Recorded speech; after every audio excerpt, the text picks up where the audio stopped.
Et bonsoir à tous les amis, j'espère que vous allez bien. On se retrouve pour un tout nouveau live, une toute nouvelle vidéo. Fin de semaine, ok, on est dimanche aujourd'hui. Il est temps de faire le point sur tout ce qui s'est passé de cette semaine. J'ai été un petit peu moins présent cette semaine. J'ai été malade, j'ai eu pas mal de choses à faire. J'étais au stade. Hier, j'étais au Stade de France à Paris pour le concert de Booba. Donc une semaine assez mouvementée. Mais ne vous inquiétez pas, la semaine prochaine, je suis là à 100%. Je vais vous envoyer du lourd. Bref, tout ça, j'y reviendrai en fin de live. Aujourd'hui, beaucoup de choses à dire. On va faire un point sur ce qui s'est passé cette semaine, d'un point de vue actualité, d'un point de vue macroéconomique. On va faire aussi une analyse technique et fondamentale complète du marché crypto, évidemment. On regardera aussi ce qui s'est passé un petit peu du côté des marchés financiers traditionnels. Et on terminera du coup avec des actualités et quelques petites annonces particulières, notamment sur le concours qui aurait dû être tiré la semaine dernière. Voilà, juste avant de commencer, je vous invite à poser vos questions tout au long du live. Je ferai des pauses entre les différentes parties pour répondre justement à ces questions.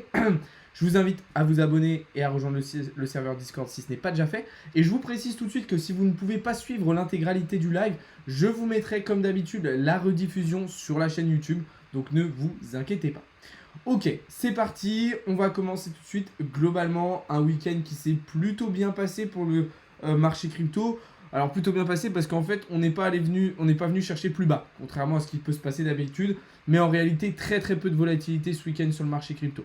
Si on regarde sur les 7 derniers jours, ça commence à aller un petit peu mieux. Là encore, assez peu de volatilité. Mais Ethereum a repris un petit peu de force avec plus 5%. Bitcoin, lui, toujours un petit peu plus en difficulté. Mais c'est vrai que c'est moins catastrophique que ce qu'on pouvait avoir les semaines précédentes. On le verra tout à l'heure avec la clôture weekly de ce soir qui sera d'ailleurs très importante. Du côté de l'indice Fear and Greed, retour dans un niveau de peur extrême par contre, ok, avec un indice à 20 aujourd'hui, contrairement à un indice qui était quasiment neutre encore le mois dernier, je vous le rappelle. Et du côté de l'indicateur Blockchain Whisper, et bien là, plus ça va, plus les longs prennent l'avantage sur les shorts. Pourquoi ? Parce qu'on est en train d'accumuler en légère tendance baissière. Et du coup, on a un maximum de personnes, un maximum de retails et de particuliers qui essayent de contrer un petit peu tout ça en allant chercher du long. Du côté du comportement des spots, on a toujours la même chose. Donc là, de ce côté-là, pas grand-chose, il y a peu de choses qui ont changé. Pour voir un petit peu tout ça, de toute façon, je vous invite à aller voir les dernières vidéos que je vous ai sorties dans la semaine qui vous éclaireront un maximum sur tout ça. Voilà un petit peu ce qu'on pouvait dire déjà sur l'ensemble du marché. Je vais regarder déjà s'il y a des premières questions.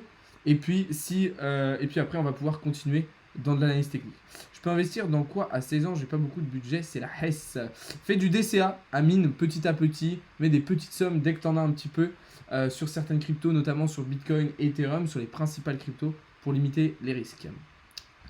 Tu peux kick les personnes qui ont le même nom que toi sur le Discord, s'il te plaît. Ouais, je vais essayer de regarder ça. Ryan, là, j'étais pas trop dispo, j'étais en déplacement. Mais ouais, t'inquiète. Salut, vous utilisez Binance? Non, plus maintenant, Divine. Et à quand les vidéos Ishimoku? Alors, il y a déjà 2 premières parties qui sont sorties, Ryan. Et là, il y en a une 3e qui va sortir cette semaine. Là, c'est vrai que là, la semaine dernière, c'est la semaine qui vient de passer, là, je n'ai pas eu le temps de vous en sortir. Mais la semaine prochaine, il y aura la partie 3 qui va sortir. Et je vous rappelle, les 2 premières parties sur Ishimoku sont déjà sorties sur la chaîne. Flux, c'est une crypto-monnaie que j'apprécie énormément. Je crée des sites et je fais du freelance, mais je veux acheter un appartement à mes 18 ans. Ah ouais, ok, t'es super motivé, Amine. Bah, félicitations à toi. J'ai vu ça, franchement, elles m'ont énormément aidé. Bah, tant mieux, Ryan, merci beaucoup à toi. Faut investir dans les Robux. Quelle plateforme est facile à utiliser? Binance, Coinbase, FTX, Bybit, il y en a beaucoup. Donc voilà, ok les gars, c'est parti, on va passer sur l'analyse technique. Je vous rappelle quand même que c'est le sujet principal de ce début de live. On va regarder du coup ce qui est en train de se passer sur Bitcoin. Je vous le rappelle, on est toujours en train d'évoluer au sein de ce triangle de compression. Alors d'ailleurs, il a bougé un petit peu, voilà, c'est mieux comme ça. Triangle de compression en H1, moi je suis plutôt parti dans l'idée d'une cassure par le bas, mais en réalité, il ne se passe vraiment pas grand chose depuis maintenant plusieurs jours sur le cours du Bitcoin. On voit qu'on est légèrement en train de latéraliser, même si ça reste encore une fois très léger, avec pour objectif, je vous le rappelle, toujours de venir chercher les 18 000 $, puisque désormais, la zone de rechargement des 22 000 $ semble un petit peu trop éloignée à mon goût. Alors, là, on voit qu'en fait, on est dans une situation similaire à ce qui s'était passé de mi-août à fin août, c'est-à-dire, voilà, tendance baissière, phase de latéralisation, et puis probablement une continuation baissière par la suite. Je vous le rappelle, on est toujours sous le nuage d'Ishimoku, toujours sous la Kijun en H4, donc rien d'haussier pour le moment, et on s'est bien éloigné encore une fois de la zone de rechargement qui semble désormais très très compliquée à atteindre. Vous le savez, de tous les cas, le scénario selon moi n'a pas changé. Alors maintenant, la seule petite différence, c'est que là, on arrive quand même sur une légère zone de support daily qu'on était venu travailler au cours de l'été. Donc en fait, cette zone au niveau des, on va dire, allez, 19 000 $, on voit que plusieurs fois on est venu rebondir sur ce niveau-là. Alors c'est pour ça que moi, voilà, quand le triangle H1 que je vous ai montré tout à l'heure cassera par le bas, je rentrerai en short direction les 19 000 $. Mais pour le moment, il est encore un petit peu trop tôt. Sinon, dans tous les cas, vous le savez, le scénario à moyen terme, selon moi, pour Bitcoin n'a pas changé. C'est-à-dire qu'on reste dans l'optique de venir chercher le niveau 0,5 de Fibonacci en direction des 17 000 $. Ok, ça, je vous l'ai déjà expliqué un certain nombre de fois. Encore une fois, si vous voulez tout comprendre, parce que là, je ne vais pas me répéter trop, je vous invite à aller regarder les différentes vidéos que je vous ai postées sur la chaîne YouTube. Mais pour moi, on est toujours largement dans un scénario baissier. En plus, on est probablement en train de dessiner un M, ok. Alors, ça pourrait potentiellement s'apparenter à un double bottom, ok. Mais en réalité, je pense qu'on partira plutôt sur une idée de double top à surveiller, évidemment. C'est vrai que pour l'instant, la figure ressemble plus à un double bottom. Donc, on va surveiller ça, mais en tout cas, on en est encore loin. Et puis, dans tous les cas, le contexte macroéconomique n'a pas changé. L'arrivée en plus de la rentrée et des nouvelles réunions de la Fed ne devrait pas améliorer la situation. Donc moi je reste extrêmement prudent et je reste dans tous les cas dans une configuration baissière. Du côté d'Ethereum, on est sensiblement dans la même chose. La configuration, elle, n'a pas tellement changé. Je vous rappelle qu'on était toujours dans l'idée d'un short sur Ethereum à la cassure de ce pattern. Malheureusement, la cassure n'a pas été assez nette à mon goût et on a toujours été protégé en fait un petit peu par le nuage ici qui a ralenti la cassure. Donc c'est pour ça qu'on ne s'est pas attardé sur cette prise de position. Malgré ça, je considère toujours que Ethereum devrait revenir lui aussi chercher le niveau 0,5 de Fibonacci en daily, malgré une divergence qu'on avait eue intéressante entre le prix et le RSI, mais qui est désormais totalement dépassée et absolument plus d'actualité. Donc là aussi sur Ethereum, on reste dans une idée baissière avec plusieurs supports de Fibonacci à revenir tester. Mais c'est vrai que pour le moment sur du daily, on semble bien protégé ici par le nuage d'Ishimoku.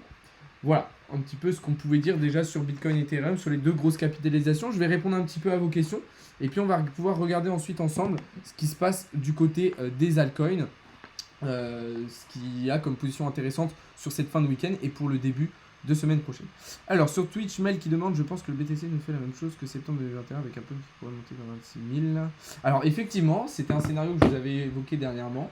Il y avait la possibilité pour Bitcoin de revenir chercher un petit peu plus haut de la liquidité vers une zone de rechargement avant de descendre en direction des 17 000 $ vers les targets moyen terme qu'on s'était fixés. Alors, je vais reprendre un petit peu toutes les questions que vous m'avez posées depuis tout à l'heure, parce que j'imagine qu'il y en a eu beaucoup. Je vais mettre 10 € par semaine sur XTZ, t'en penses quoi? Alors, c'est pas une mauvaise idée, parce que XTZ est un projet intéressant. Malgré ça, voilà, il faut comprendre que le bear market est une période extrêmement compliquée, et une période où il peut se passer beaucoup de choses et beaucoup d'imprévus.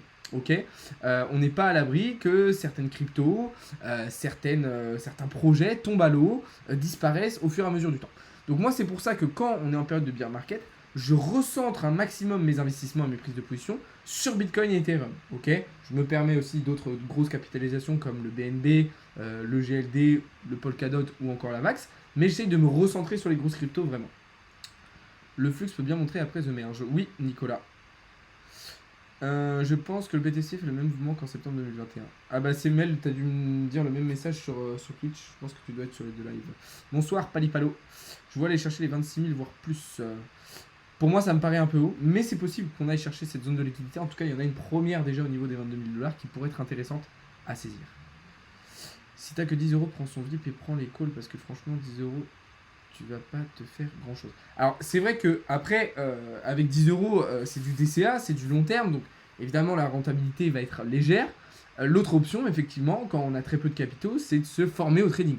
Ok, puisque là du coup on va pouvoir partir d'un plus petit capital et le faire grossir. Mais attention tout de même parce que voilà, le trading ça reste une activité assez compliquée. Qu'est-ce que je pense de Shiba? Je pense que Shiba est toujours un shitcoin, malgré qu'il y ait des améliorations qui essayent d'être faites. Littéralement tous les traders, deux options, soit ça monte, soit ça descend, merci. Alors de toute façon, ce n'est pas une question de tous les traders, c'est une question du prix, ok. C'est-à-dire qu'effectivement, il y a deux options. enfin il y en a même 3, c'est soit ça monte, soit ça descend, soit ça stagne. Nous, justement, en tant que trader et d'analyste, on va essayer d'avoir un maximum d'indicateurs, de compréhension de la chart et du price action et des indicateurs pour essayer de faire une hypothèse et un scénario le plus probable si justement on va partir sur de la hausse, de la baisse ou de la latéralisation, c'est-à-dire de la stagnation. Okay, mais c'est vrai que quand on vous fait une analyse et qu'on vous dit si cet indicateur est déclenché, alors on aura de grandes chances de monter. Mais par contre, si on fait une mauvaise clôture ici, on a de grandes chances de baisser. Bah, c'est une réalité. Le prix, oui, soit il va monter, soit il va descendre. Donc les commentaires, oui, bah, soit ça monte, soit ça descend. Franchement, moi, ça me fatigue parce que, bah, oui, soit ça monte, soit ça descend. Effectivement, c'est une réalité. On essaye de savoir justement quelle est la plus grosse probabilité. Est-ce que ça va monter ou est-ce que ça va descendre? Mais dans tous les cas, effectivement, le prix va faire ça. Qu'est-ce que tu voulais qu'il fasse? Le prix, il va pas revenir en arrière, il va pas accélérer dans le temps, dans tous les cas. Donc ces remarques-là sont... En fait, je comprends même pas ce que vous voulez dire quand vous dites bah soit ça monte, soit ça descend. Bah oui, qu'est-ce que vous voulez qu'on vous dise d'autre? Que le prix il va disparaître sur le graphique, il va réapparaître un petit peu plus loin, il va dessiner un éléphant sur le graphe. Enfin, je comprends pas trop. Salut Sandro. Est-ce que crypto est légal? Alors oui, la crypto est tout à fait légale, en tout cas en France. Hein, dans la plupart des pays du monde, la crypto-monnaie est légale. Et oui, il y a des taxes sur tes plus-values, comme quand tu investis en bourse. Okay, quand tu fais une plus-value, eh bien tu es imposé à 30% dessus. Tu en penses quoi de Galéon? J'aime bien le projet de Galéon, je trouve ça super intéressant. Tu utilises quelle méthode d'analyse, Théo? Alors, j'ai ma méthode à moi, c'est-à-dire que de toute façon, il n'y a pas une seule méthode qui marche. Voilà, et les bandeurs de SMC, etc., comme il y a eu les bandeurs d'Ishimoku ou des pattern chartistes à un moment qui vous disent il n'y a que ça qui marche, si tu n'utilises pas ça, tu fais de la merde, c'est faux, ok? Il n'y a pas une méthode. De toute façon, pour moi, un vrai trader, un vrai analyste n'a pas la même méthode que quelqu'un d'autre. C'est-à-dire que tout le monde a une méthode différente d'analyse, tout le monde a ses propres indicateurs, tout le monde a sa propre façon d'interpréter les résultats de ces indicateurs et d'interpréter la liquidité. Donc il n'y a pas une méthode qui marche, il n'y en a pas une qui ne marche pas. Voilà, une méthode de trading, une stratégie de trading, c'est propre à chacun. Ok, puisque ça va dépendre aussi de ce qu'on cherche, de la manière dont on veut trader. Voilà, moi, ma méthode de trading est composée de psychologie, une grosse partie de risk management, et après en termes d'analyse technique et de fondamentale, du coup ça va être beaucoup de recherche sur de la macroéconomie, et plus sur du technique, ça va être du coup l'utilisation des patterns chartistes, d'Ishimoku, de Fibonacci, et de la SMC, donc l'interprétation de prix, de liquidité, et évidemment, par moment, je vais aussi utiliser d'autres indicateurs, comme par exemple le RSI, les bandes de Bollinger, ou des choses comme ça. Donc voilà. Excellente blague, John Doe. Hein. Très drôle. Ça fait 9 ans que je suis trader. Ok, super intéressant. Tu es trader en quoi? En crypto-monnaie? En bourse? Très intéressant. Ishimoku et ITC, ça peut aller ensemble. Alors, il y a plein d'indicateurs qui peuvent être combinés, ok? Un indicateur ne s'utilise pas forcément indépendamment d'un autre. Vous le voyez, moi, des fois, sur mes graphiques, je vais utiliser à la fois Ishimoku et à la fois Fibonacci en même temps. Et c'est d'ailleurs en combinant un maximum d'indicateurs qu'on va pouvoir, alors pas trop non plus, hein, et pas tous en même temps, mais qu'on va pouvoir attirer une analyse la plus précise possible. Parce que, évidemment, pour prendre une position, il vous faut un certain nombre de confirmations. Moi, je vous recommande voilà, minimum 3 indicateurs, mais en réalité, on est plus sur du 5. C'est-à-dire que moi, par exemple, quand j'utilise 5 indicateurs, s'il y en a 3 qui me disent quelque chose et 2 autres qui me disent autre chose, eh bien j'évite de prendre la position parce que je vais considérer que c'est trop risqué. Il me faut vraiment 5 confirmations pour considérer que, considérer que la prise de position est correcte et pas trop risquée. Je n'arrive pas à comprendre ce monde même après les vidéos. Amine, je t'invite à rejoindre le serveur Discord, à regarder un petit peu ce que je fais, à regarder mes vidéos et tu verras avec le temps, tu vas comprendre. Là, l'action des prix, voilà, c'est ça. Essayer de comprendre la liquidité. Donc ça, c'est le price action, ce qu'on peut appeler la smart money ou encore les méthodes Wyckoff. Voilà. Alors justement, le tirage au sort, je vous en parlerai en fin de live, les amis, parce que c'est vrai que ça a été un petit peu décalé du fait que j'ai été malade cette semaine.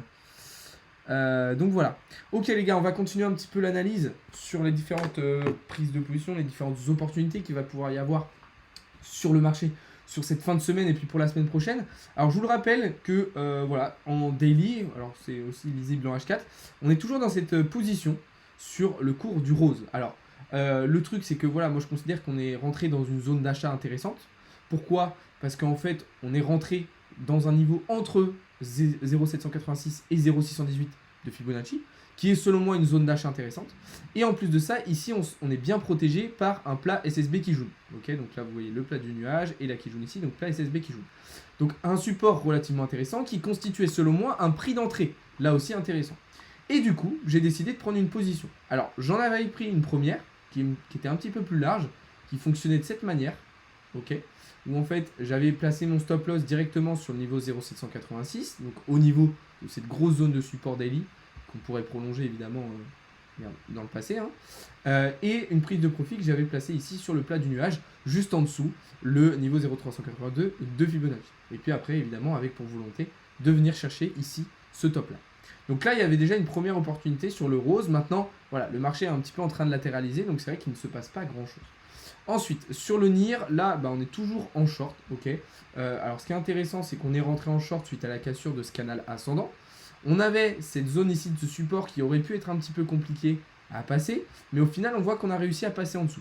Maintenant, la prochaine étape, ça va être réussir à casser le nuage d'Ishimoku par le bas pour justement réussir à aller chercher les targets qu'on s'était fixés.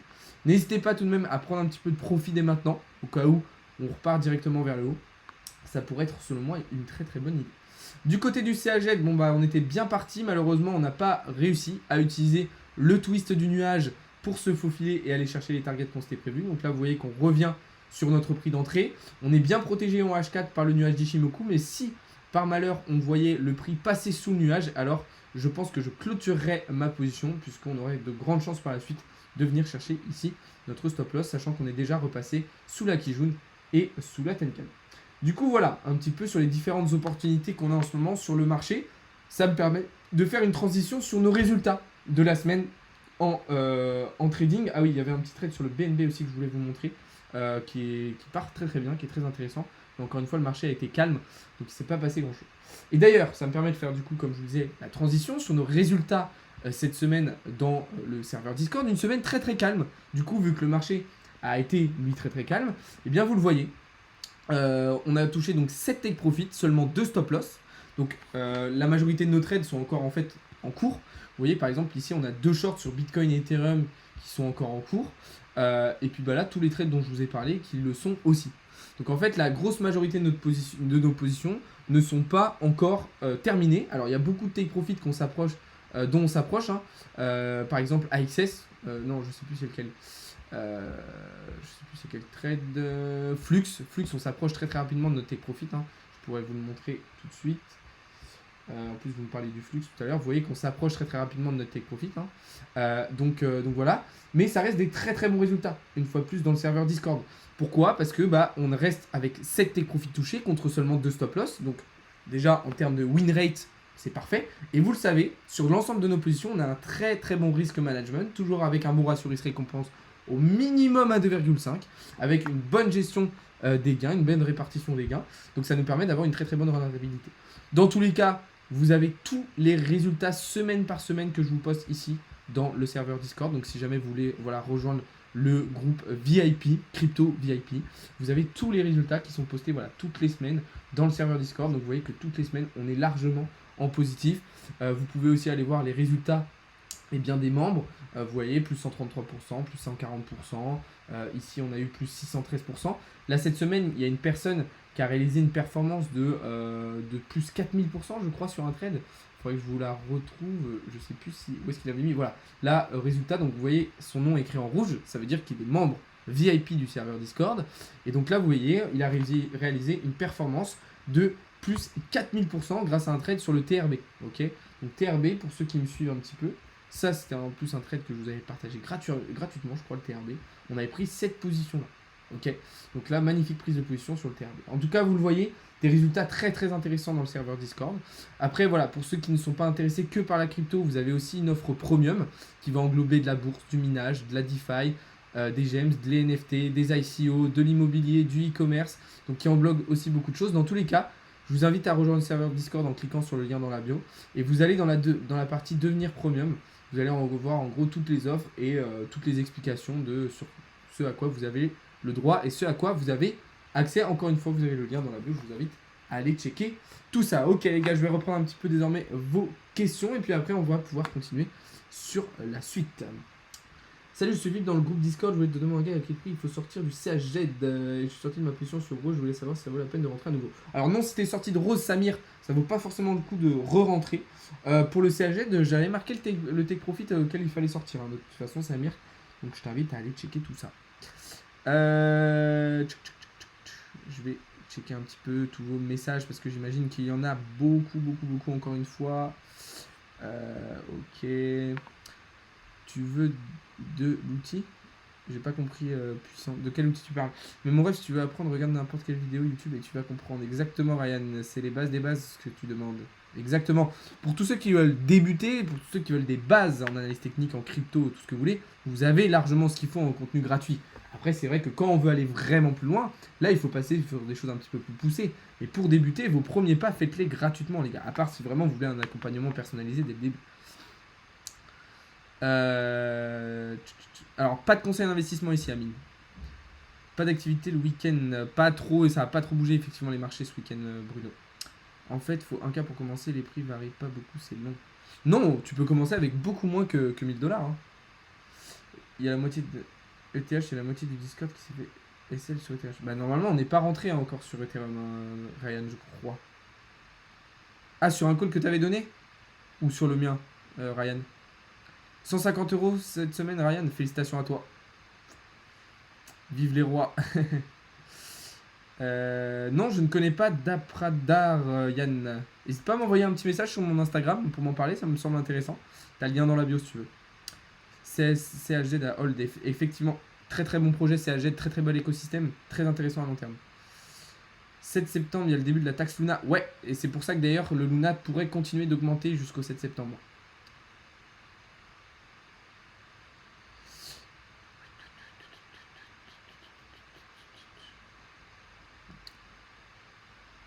Comment ça, tu prends un pourcentage sur les gains, Ryan? Tu fais ça dans le Discord?